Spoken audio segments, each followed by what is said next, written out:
બિલીમોરા ખાતે ગણપતિ ગજાનંદ મહારાજના ભારે હૈયે વલામણા શ્રીજીની મૂર્તિઓનું લોકમાતા અંબિકા નદીમાં નિર્વિઘ્ને વિસર્જન વહીવટીતંત્રના સહયોગ થકી પાર પડ્યું.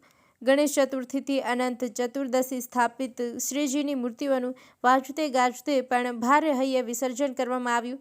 10 દિવસ શ્રીજીની શ્રદ્ધા ભક્તિ ભાવપૂર્વક પૂજા અર્ચના સાથે ગણેશ મંડળો દ્વારા હોમ હવન કથા ભજન કીર્તનની સાથે સામાજિક સેવાકીય કાર્યો વગેરે કર્યા બાદ અનંત ચતુર્દશીના રોજ અલગ અલગ વાહનોમાં સુંદર રીતે સજાવી શ્રીજીની મૂર્તિઓને વાદ્ય સંગીતના સૂરે અને ગણપતિ બપ્પા મોરયા આવતા વર્ષે લોકરિયાના નાદ સાથે ભાવ વિભોર વિદાય આપવામાં આવી હતી.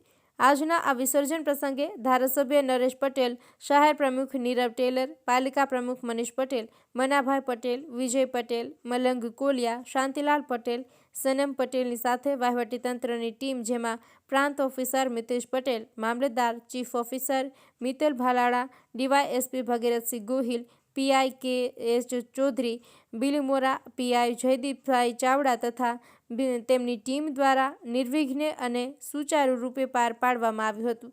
અહેવાલ પંકજ જોશી, લોકાર્પણ.